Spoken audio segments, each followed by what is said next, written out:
Hello दोस्तों, कैसे हो आप सब लोग। आज इस वीडियो में हम चर्चा करेंगे वात दोष के कुछ लक्षणों के बारे में और वात दोष को हमारे शरीर में कैसे संतुलित किया जाए इसके बारे में। तो वात जो दोष हमारे शरीर में अगर बढ़ा हुआ होता है तो कुछ ऐसे लक्षण दिखाई देते हैं।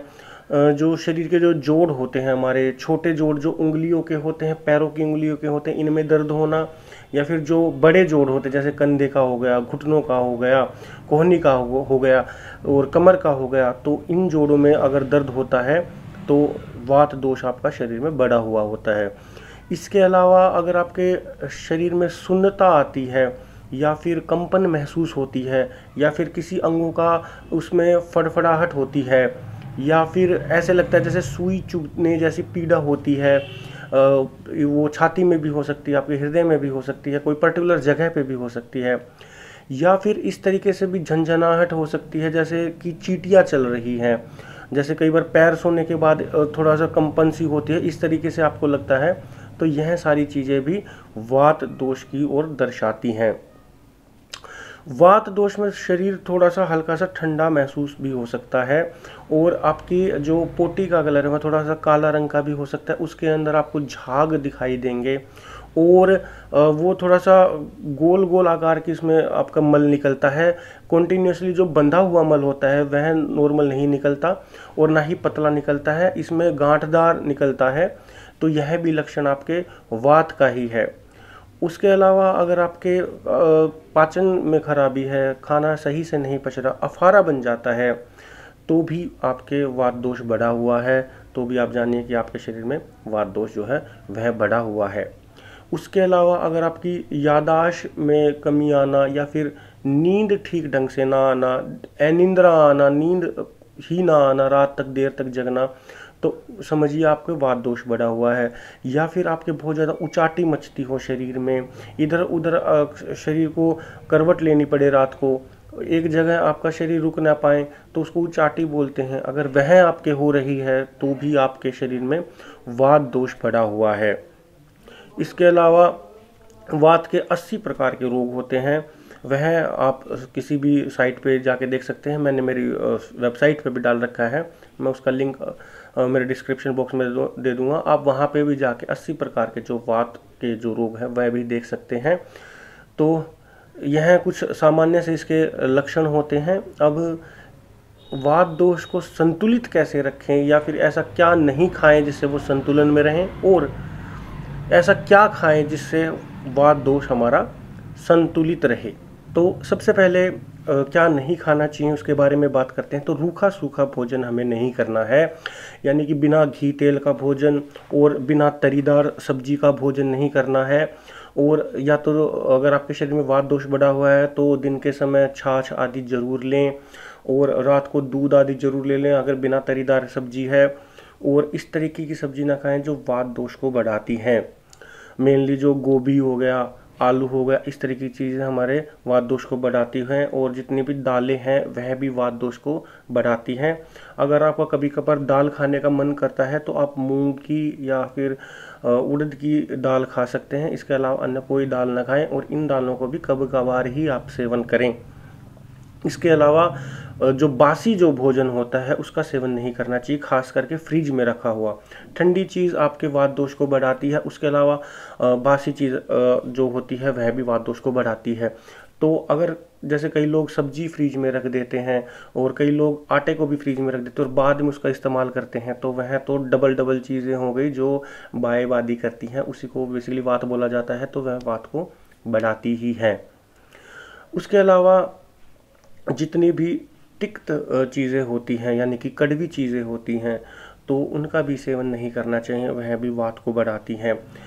नीम और कुटकी, गिलोय आदि यह कड़वी चीज़ें होती हैं। नीम आदि की दातुन कर सकते हैं, लेकिन अगर आपके शरीर में वात दोष बहुत ज़्यादा बढ़ा हुआ है तो इनको आप अवॉइड कर सकते हैं। गिलोय का सेवन कर सकते हैं क्योंकि यह त्रिदोष नाशक है। यह हालांकि कड़वी होते हुए भी, यह एक अपवाद है, कड़वी होते हुए भी यह नुकसान नहीं करती है। उसके अलावा और बहुत सारी लंबी लिस्ट आप गूगल देख सकते हैं, कड़वी चीज़ों का इसमें सेवन नहीं करना चाहिए। इसके अलावा कटु जो तीखी चीज़ें होती हैं, मिर्च मसालेदार वाली चीज़ें होती हैं, उनका सेवन भी नहीं करना चाहिए, अन्यथा आपके शरीर में वात दोष बढ़ जाता है।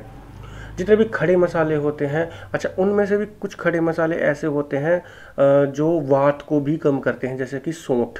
तो उसकी भी जो मैंने एक प्रॉपर लिस्ट बना रखी है, मैं उसका लिंक भी दे दूंगा कि ऐसी कौन कौन सी चीज़ें हैं जिनका सेवन आपको करना चाहिए और इसमें नहीं करना चाहिए। तो बेसिकली जो बाहर की जो आपको तीखी चीज़ें होती हैं, मिर्च मसालेदार वाली होती है, गोलगप्पे का पानी हो गया, फिर या चाट पकौड़ी हो गया, चाउमीन में डलने वाली चीज़ें हो गई, या ऐसी चाइनीज़ आइटम होगा जो तीखी होती है, आप उनको कम्प्लीटली अवॉइड कर देना। उससे ही आपका बहुत ज़्यादा वात दोष बढ़ता है। इसके अलावा कसेली चीज़ों से भी आपका वात दोष बढ़ सकता है। कसेली चीज़ें बहुत तरह की होती हैं, आप उनको भी लिस्ट में देख सकते हैं। मैं मुख्य मुख्य बता देता हूँ। जैसे शहद है, शहद कसेला होता है, तो वह भी आपके शरीर में वात दोष बढ़ा सकता है। तो शहद का भी इसमें इस्तेमाल आप कम कीजिएगा। हरड़ वैसे तो कसेली होती है, लेकिन हरड़ भी त्रिदोष नाशक होती है, तो हरड़ का सेवन आप कर सकते हैं। तो यह भी लिस्ट आप देख सकते हैं। और अन्य कसेली चीज़ें कौन कौन सी होती हैं, तो इन सब का आप सेवन न करें। तो 6 रस होते हैं बेसिकली, तो उनमें से 3 रस हो गए। एक तो कटु हो गया, यानी कि तीखा, कड़वा और कसेला। अच्छा, बच कौन कौन से गए? मीठा, और उसके अलावा नमकीन और खट्टा, इनका आप सेवन कर सकते हैं। इन 3 रसों का, बाकी के 3 रसों का सेवन न करें। अब हम बात कर लेते हैं हमें किन किन चीज़ों का सेवन करना चाहिए।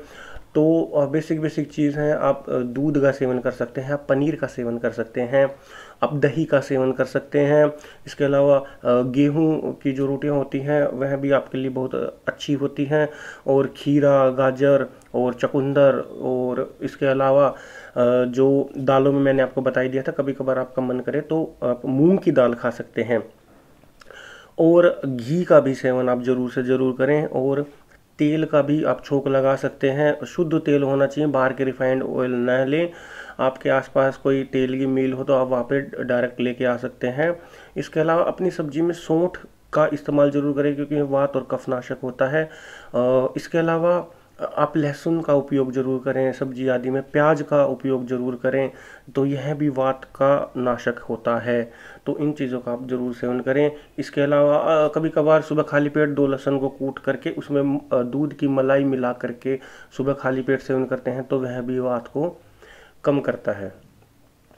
उसके अलावा शरीर को मर्दन करवाइए या फिर खुद से कर लीजिए, और उसके बाद या तो पहले आप तेल की मालिश कर ले शरीर में, उसके बाद मर्दन कर लीजिए, तो भी आपके शरीर में वात दोष कम हो जाता है। शरीर में मुख्यतः इसमें तिल का तेल भी लगाया जा सकता है, या फिर नारियल का भी लगा सकते हैं, या फिर सरसों का भी लगा सकते हैं, लेकिन तेल जरूर लगाना है।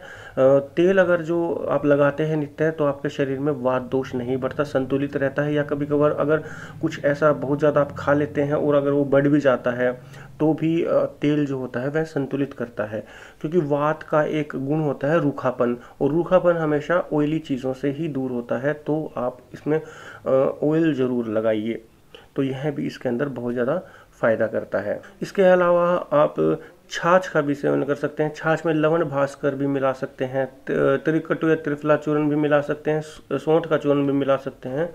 तो यह पाचन शक्ति को बढ़ाता है और शरीर में वात को भी कम करता है।